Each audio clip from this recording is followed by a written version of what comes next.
আজি মই নিযুক্তি সম্পৰ্কীয় কেইবাখনো গুৰুত্বপূৰ্ণ বৈঠকত অংশগ্ৰহণ কৰিছিলোঁ। য'তে মই যাওঁ তাতে আমাৰ আৰক্ষীত আবেদন কৰা ল'ৰা ছোৱালীসকলে মোক সুধি থাকে যে দাদা মামা পুলিচৰ ফিজিকেল ইণ্টাৰভিউ কেতিয়াৰ পৰা আৰম্ভ হ'ব। আমি অসম পুলিচত ৬,৪৩৪টা পোষ্টৰ বাবে আবেদনৰ প্ৰক্ৰিয়া আৰম্ভ কৰিছিলোঁ আৰু আজি আমি সিদ্ধান্ত ল'লোঁ যে অহা ৩ অক্টোবৰৰ পৰা পুলিচৰ ফিজিকেল টেষ্টসমূহ আৰম্ভ হ'ব। গতিকে মই সকলোকে অনুৰোধ কৰিম যে বানপানীৰ যেতিয়াই পানী শুকাব আমাৰ খেলপথাৰসমূহ মুকলি হ'ব, আমি দৌৰা প্ৰেক্টিছ আৰম্ভ কৰিব লাগে, কাৰণ ৩ অক্টোবৰৰ পৰা অসম আৰক্ষীৰ ফিজিকেল টেষ্ট আৰম্ভ হ'ব। মোৰ লক্ষ্য হৈছে যে ফিজিকেল টেষ্ট, ৰিটেন আৰু ভাইভা তিনিওটা প্ৰক্ৰিয়া সম্পূৰ্ণ কৰি এই বিত্তীয় বৰ্ষতে আমি যাতে এই ৬,৪৩৪টা পদ ভৰ্তি কৰিব পাৰোঁ,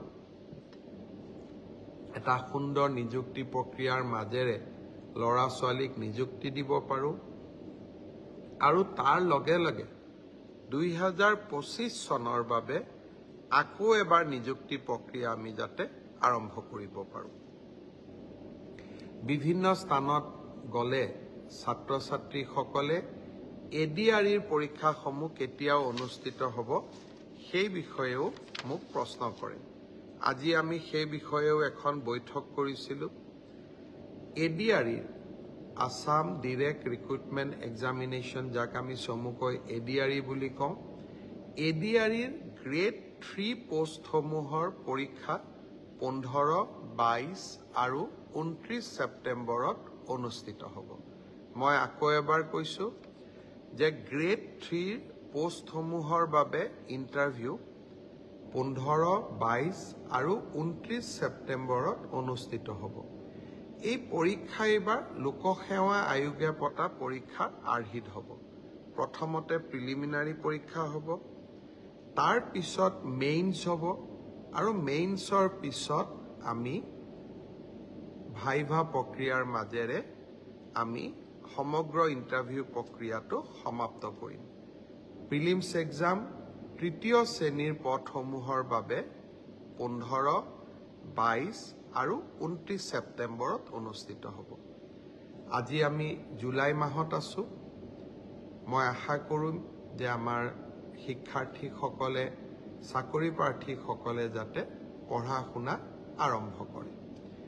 ঠিক সেইধৰণে চতুৰ্থ শ্ৰেণীৰ বাবেও আমি একেটাই ব্যৱস্থা হাতত ল'ম। প্ৰথমতে প্ৰিলিমছ, তাৰপিছত মেইনছ আৰু তাৰপিছত ভাইভা ভচি। গ্ৰেড 4 বা চতুৰ্থ শ্ৰেণীৰ পদৰো প্ৰিলিমছ 20 আৰু 27 অক্টোবৰত অনুষ্ঠিত হ'ব। আমাৰ গ্ৰেড 3ত প্ৰায় 7,500 পোষ্ট আছে আৰু গ্ৰেড 4ত প্ৰায় 4,500 বা আৰু অলপ 100-200 বেছি, ইমানখিনি আমাৰ পোষ্ট খালী হৈ আছে।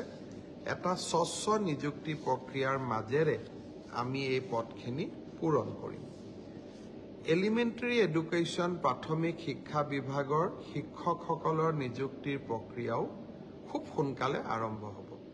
অৱশ্যে ছেকেণ্ডাৰী এডুকেশ্যনত আমাৰ অকণমান সময় লাগিব, কাৰণ প্ৰথমবাৰৰ বাবে অসমত আমি গ্ৰেজুৱেট টিচাৰ মেথছ বুলি এটা নতুন পদ সৃষ্টি কৰিব খুজিছোঁ। আমাৰ স্কুলবিলাকত, হাইস্কুলবিলাকত ইমান দিনে গ্ৰেজুৱেট টিচাৰ ছায়েন্স আছিলে, মেথছৰ বাবে সুকীয়া শিক্ষক নাছিলে।